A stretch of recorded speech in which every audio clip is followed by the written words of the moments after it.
Hello students, आज की इस वीडियो में भी हम लोग एक फॉर्मूला ड्राइव करेंगे। फॉर्मूला रिजल्टेंट टोटल रेजिस्टेंस के लिए ही होगा, लेकिन कॉम्बिनेशन चेंज हो जाएगा।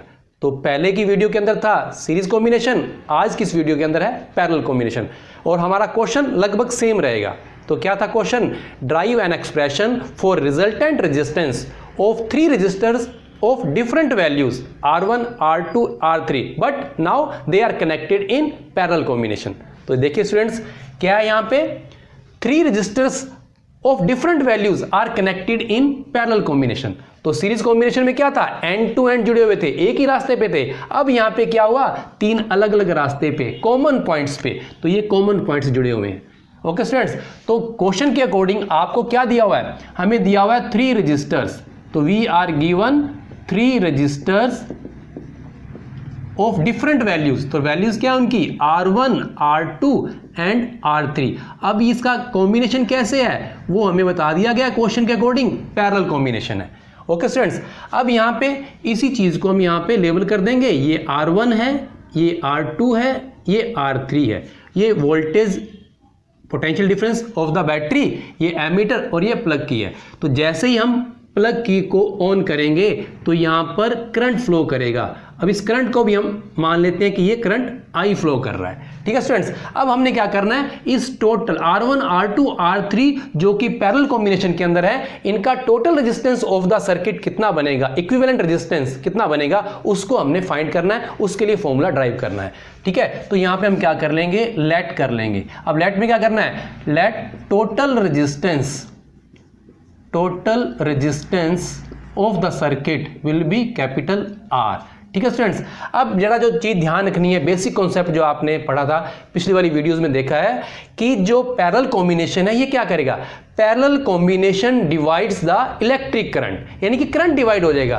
अब यहाँ पे क्या है? ये जो कॉमन पॉइंट्स है जिसको मैं A और B लिख रहा हूं, तो यहाँ पे अगर आप वोल्ट मीटर लगाएंगे बेटा, ये मैंने अगर यहाँ पे वोल्ट मीटर लगा दिया तो ये रीडिंग जो है वो सेम आएगी जो हमारी पोटेंशियल डिफरेंस बैटरी का है, वो रीडिंग यहाँ आएगी। यानी कि R1 के अक्रॉस भी V है, R2 के अक्रॉस भी V है, R3 के अक्रॉस भी V है। यानी कि यहाँ आप लिख सकते हैं कि V एंड V, यानी कि तीनों रेजिस्टेंसेस के अक्रॉस जो है वो सेम पोटेंशियल डिफरेंस रहता है। लेकिन जो पैरेलल कॉम्बिनेशन है वो किसको डिवाइड करता है? वो करंट को डिवाइड करता है। यानी कि ये जो करंट यहाँ पे चल रहा था, इस रास्ते तक पहुंचने के बाद यहाँ से रास्ते अलग अलग हो गए, यहाँ पे रास्ते ये अलग अलग हो गए। आप चेक भी कर सकते हैं कि इधर लगा दें या इस साइड में अगर आप 3 एमीटर लगा दोगे, तो ये मैंने अगर 3 एमीटर लगा दिए A, तो इसकी जो रीडिंग आप चेक करोगे तो इन तीनों की रीडिंग जो है वो अलग अलग आएगी, क्योंकि हमने जो है रजिस्टर डिफरेंट वैल्यू के लिए हैं, तो उन्हीं के अकॉर्डिंग जो है ये डिवाइडेशन हो जाएगा। तो यहाँ पे मैं बेटा I1 यानी कि R1 के थ्रू जो करंट फ्लो हो रहा है वो I1, R2 के थ्रू जो है वो I2 और R3 के थ्रू जो है वो I3 करंट, ये करंट फ्लो कर रहा है। ठीक है, ये बेसिक कॉन्सेप्ट अगर आपको याद है, ये अगर आपने लेबलिंग अच्छे तरीके से डायग्राम में कर दी तो ज़्यादा कुछ और लिखने की जरूरत नहीं है। फिर यहाँ पे आ जाएंगे तो टोटल रेजिस्टेंस जो सर्किट का है वो हमने R मान लिया, और टोटल पोटेंशियल डिफरेंस तो बेटा ये कितना है? ये हमारा बैटरी का जो V है। अब total current flowing through the circuit, total current को भी हमने यहाँ पे क्या दिखाया है? I, यानी ये होल सर्किट की बात कर रहे हैं, इंडिविजुअल की बात नहीं कर रहे। अब क्या करेंगे नेक्स्ट? सेम पैटर्न वही रहेगा बेटा जो लास्ट वीडियो में हमने किया था।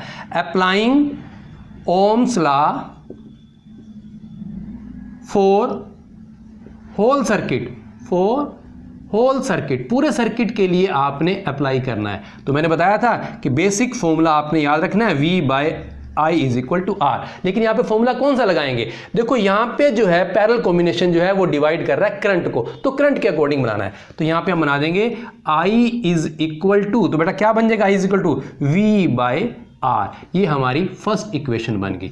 अब सेम वे पे अब आपने जो ओम्स लॉ लगाना है वो इंडिविजुअल रेजिस्टेंसेस के भी लिए लगाना है। तो यहाँ पे नेक्स्ट लाइन क्या लगा देंगे आप? Applying Ohm's law for individual resistances,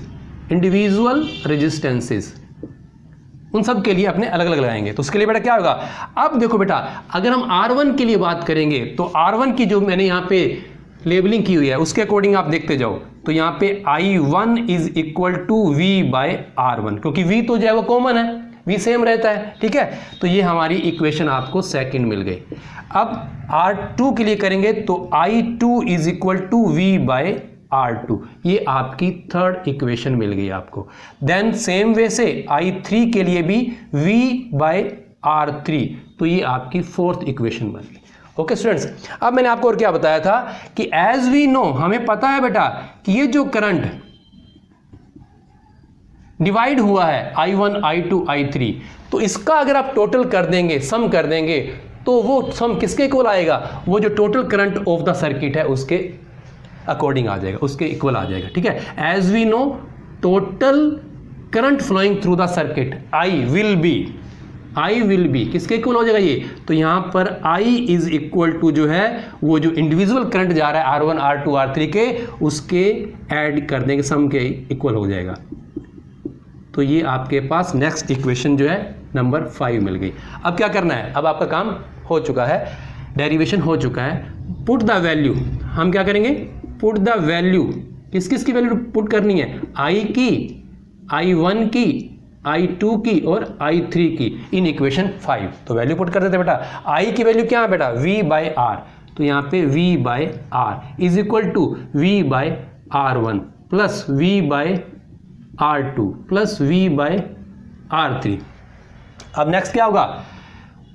V by R is equal to, तो यहाँ पे कॉमन ले लो बेटा, V कॉमन आ जाएगा, ब्रैकेट के अंदर क्या बन गया? 1 by R1 plus 1 by R2 plus 1 by R3। V से V कट हो जाएगा।